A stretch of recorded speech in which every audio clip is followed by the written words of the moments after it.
러시아가 낳은 세계적인 문호 톨스토이의 인생을 이야기하는 우화에 대해서 여러분들도 잘 알고 계실 것입니다.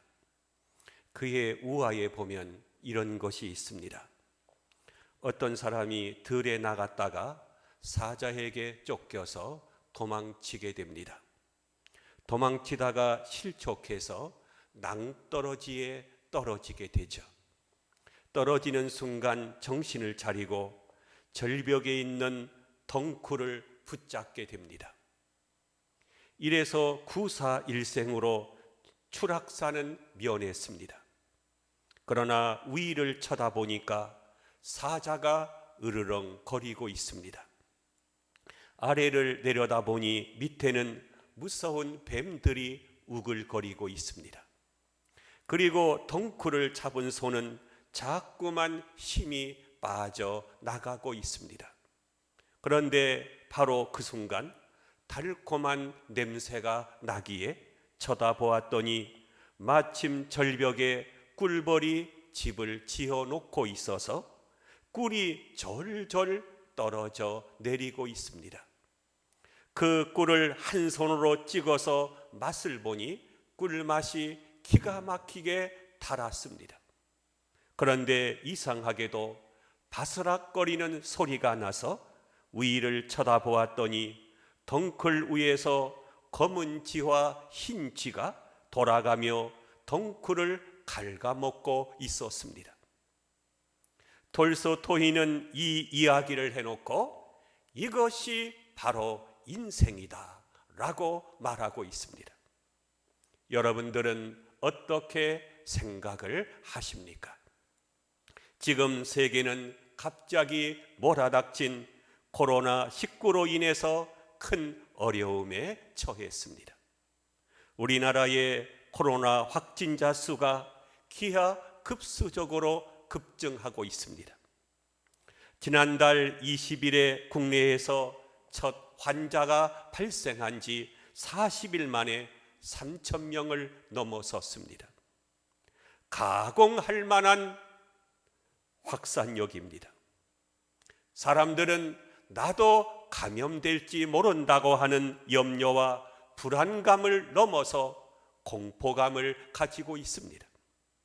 그래서 바깥 출입과 대면 접촉을 극도로 꺼려하고 있습니다. 자영업자들은 생계 대책이 막막하기만 합니다. 사람들은 이럴 때 위기라고 하는 말을 쓰게 됩니다. 위기에는 경제적 위기도 있고 정치적 위기도 있습니다. 우리나라는 한때 IMF라고 하는 경제적인 위기를 맞이했습니다. 대통령이 탄핵을 당하는 정치적인 위기도 있었습니다. 그러나 지금 우리나라는 코로나 바이러스의 위기를 맞이하고 있습니다. 전염 속도가 너무나 빠릅니다. 대구 경북 지역에는 감염자가 가파르게 급증하고 있습니다. 하루에도 수백 명씩 늘어나고 있습니다. 대구가 혹 중국 우한이 되지 않을까 하는 염려와 걱정도 있습니다. 코로나 바이러스 전염병 위기입니다. 그러나 가장 무서운 것은 도덕적인 위기입니다. 도덕성이 파괴가 될 때는 구제불능입니다. 도덕성 파괴로 오는 것이 바로 인간성 파괴입니다. 우리 사회에 거짓과 불성실이 만연해 버렸습니다. 그것이 얼마나 잘못된 것인지조차 사람들은 생각하지 않습니다. 세월호 같은 큰 사건이 나야만 한 번쯤 생각해 볼 정도입니다. 그리고는 말합니다. 재수 없었다. 나만 걸렸다 그럽니다. 바로 이것이 도덕적 위기요, 정체적인 위기입니다. 그러나 결정적으로 가장 무서운 위기는 영적 위기라고 생각합니다. 하나님과의 관계가 어그러질 때 그것은 마지막입니다. 잘 살고 못 살고의 문제가 아닙니다. 부하고 가난하고가 중요하지 않습니다. 그것 하나 무너지게 되면 모든 것이 무너지게 됩니다. 우리는 어려울 때일수록 하나님을 붙잡아야 합니다. 하나님을 놓치면 그리스도인에게는 끝나는 것입니다. 두려워하지 말고 전능하신 하나님을 붙잡아야 하는 것입니다. 이제 오늘 성경을 보도록 하십시다. 예수님께서 일대의 큰 위기를 맞이하십니다. 예수님께서 십자가를 지셔야 할 때가 왔습니다. 십자가는요, 곧 죽음을 의미하잖아요. 이보다 더 큰 위기가 어디 있겠습니까? 정치, 경제, 사회, 종교, 문화 말할 것도 없습니다. 다 부패했습니다. 한가닥 기대했던 그들의 종교마저도 그렇습니다. 대제사장 가야바가 빌라도 총독의 힘을 빌어서 예수님을 십자가에 못을 박으려고 합니다. 이 같은 통체적인 위기가 어디 있겠습니까? 이렇듯 엄청난 일을 당하는 순간 예수님은 어떻게 하셨습니까?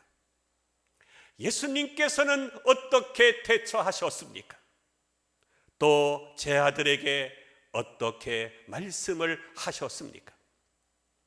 이때 예수님께서는 세 가지를 말씀하셨습니다. 첫째로 깨어 있으라 말씀을 하셨습니다. 본문 34절을 보겠습니다. 말씀하시되 내 마음이 심히 고민하여 죽게 되었으니 너희는 여기 머물러 깨어 있으라. 예수님은 제 아들에게 깨어 있으라고 말씀을 하셨습니다. 깨어 있으라고 하는 것은 의식을 분명히 하라, 정신을 차리라 하는 것입니다.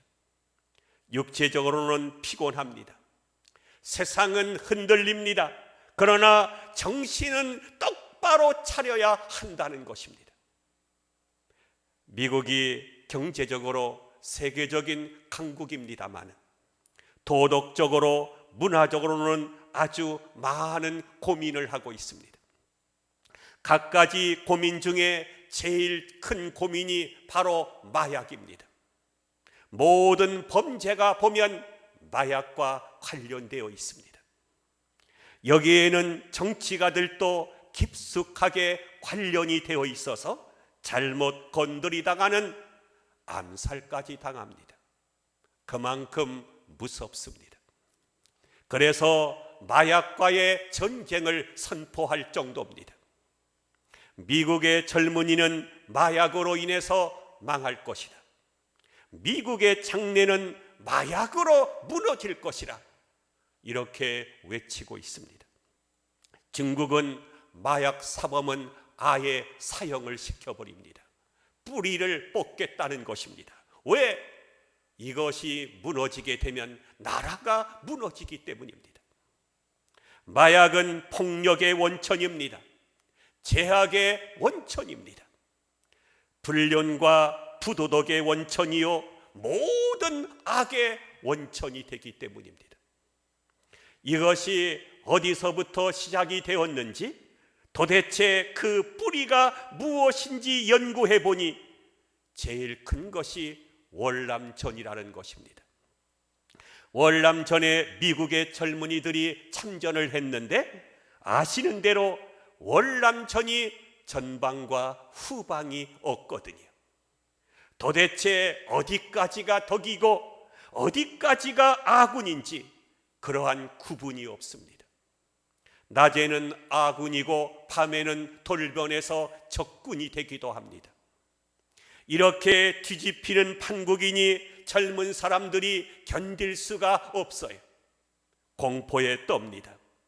언제 어디서 바로 옆에 있는 사람이 내게 총을 겨눌지 알 수가 없습니다. 이렇게 해서 저들이 고민을 하고 이 두려움을 잠시라도 잊어버리고 차라리 몽롱한 가운데 죽어버리는 것이 낫겠다 하면서 그때부터 아편을 시작한 것입니다. 이것이 습관이 되고 이것이 다시 미국으로 건너가면서 마약의 나라가 되었다고 하는 이야기입니다. 그런 거로 이제 말씀하십니다. 어려움이 있느냐? 위기에 처해 있느냐? 정신을 차리라, 깨어 있어라. 주님은 말씀하고 계시는 것입니다.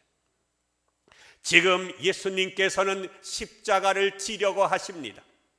십자가를 질 때 십자가를 지는 사람에게 마지막으로 베푸는 자비가 뭐냐 하면 그것은 독주를 마시게 하는 것입니다. 아주 독한 술을 마시게 해서 잠시라도 고통을 잊어버리게 하는 것입니다. 그런데 예수님께서는요, 이것을 거절하셨습니다. 무슨 뜻입니까? 맑은 정신으로 끝까지 대하시겠다는 것입니다. 내가 아프고 고통스러우니 마약이라도 좀 해서 고통을 잊어버리겠다고 하는 것이 아닙니다. 이것이 위기에 대처하신 주님의 자세입니다. 그래서 말씀하십니다. 깨어 있어라. 여러분, 지금은 그 어느 때보다도 우리 민족이, 특별히 우리 그리스도인들이 깨어 있을 때인 것입니다. 두 번째로 기도하라 말씀을 하셨습니다. 본문 36절을 보겠습니다. 이르시되 아빠 아버지여, 아버지께는 모든 것이 가능하오니 이 잔을 내게서 옮기시옵소서. 그러나 나의 원대로 마옵시고 아버지의 원대로 하옵소서. 예수님께서는 위기가 왔을 때 어떻게 하셨습니까? 기도하셨습니다. 성도가 위기가 찾아왔을 때 이 위기를 극복하는 가장 좋은 방법은 하나님 앞에 나아가서 기도하는 것입니다. 예수님은 십자가의 위기가 왔을 때 겟세마네 동산에 올라가서 기도하셨습니다. 여러분, 위기는 우리를 기도하는 사람으로 만들기 위해서입니다. 위기를 당할 때 사람들은 기도하게 됩니다. 사람들은 대체로 평안할 때는 잘 기도를 하지 않습니다. 기도하지 않아도 괜찮다고 생각하기 때문입니다. 그러나 사업이나 직장이나 자녀가 중한 병에 걸렸을 때는 누구나 하나님을 찾게 됩니다. 기도하게 되는 것입니다. 그런데 위기가 찾아왔는데도 기도하지 않는 사람들이 있습니다. 이것은 정말 큰일입니다. 어떻게 하겠다고 하는 것입니까? 기도를 통해서 먼저 영적인 위기를 극복하고 나서야 그 다음 일을 할 수가 있는 것입니다. 이제 많은 분들이 혹이나 감염될까 두려워서 바깥 출입을 자제하고 있습니다. 그러면 집에서 뭐 하시겠습니까? TV나 시청하시겠습니까? 먼저 우리는 깨어 기도해야 할 것입니다. 감염 환자와 코로나19 이 퇴치를 위해서 하나님 앞에 무릎 꿇어 기도해야 할 것입니다. 두 번째로는 우리가 성경을 꼭 일독하시기를 바랍니다. 지금은 사순절이지 않습니까? 사순절 기간 동안에 여러분 성경을 반드시 일독을 하면서 하나님 앞에 기도할 수 있기를 바랍니다. 그리고 세 번째는 함께 가자, 그렇게 말씀을 하고 계십니다. 42절을 보겠습니다. 일어나라, 함께 가자. 보라, 나를 파는 자가 가까이 왔느니라. 정면 대결을 하자는 것입니다. 우회하자는 것도 아니고 피해 가자고 하는 것도 아닙니다. 좌절하는 것도 아닙니다. 나와 함께 가자, 예수님과 함께 가자, 그렇게 말씀하고 계십니다. 홀로 가면 시험에 듭니다. 마귀가 유혹합니다. 넘어지기가 쉽습니다. 혼자 가면 넘어져도 나를 붙잡아 줄 사람이 없습니다. 그러므로 예수님과 함께 가야 합니다. 예수님은 임박한 고난, 당하는 현실을 미리 아셨습니다. 또 사건 속에 있는 하나님의 뜻을 아셨습니다. 그래서 나의 원대로 마옵시고 아버지의 원대로 하옵소서라고 기도하신 것입니다. 그리고 겟세마네 동산에서 내려오실 때 말씀하셨습니다. 아버지께서 내게 주시는 잔을 내가 마시지 않겠느냐. 요한복음 18장 11절 말씀입니다. 사랑하는 아버지가 사랑하는 이 아들에게 주시는 십자가입니다. 자기에게 그러기에 즐거운 마음으로 그 십자가를 지십니다. 빌립보서 2장 8절에서는 십자가에 죽기까지 복종하셨다고 했습니다. 하나님의 뜻에 복종하고 십자가를 지고 가십니다. 뿐만 아니라 이 엄청난 십자가의 고난을 통해서 그 다음의 일을 훤히 내려다보고 계십니다. 십자가 다음에는 부활이 있고 이 엄청난 사건으로 인해서 만 백성을 구원하고 거룩한 교회가 세워지고 환히 내다보셨습니다. 그리고는 십자가를 지십니다. 위기를 새 역사의 기회로 삼으신 것입니다. 여러분, 어려움이 있습니까? 위기를 느끼십니까? 불안하십니까? 이제 무엇을 해야 되겠습니까? 정신을 차리고 깨어 있어야 합니다. 지금은 사순절 기간입니다. 어느 때보다도 깨어 있어야 할 때입니다. 이 어려움을 이기게 해달라고 기도해야 할 것입니다. 예수님은 십자가를 앞에 놓고 기도하셨습니다. 우리도 기도해야 합니다. 세 번째는 예수님과 함께 가야 됩니다. 우리가 사망의 음침한 골짜기로 다닐지라도 해를 두려워하지 않을 것은 주께서 나와 함께 하시기 때문이라고 했습니다.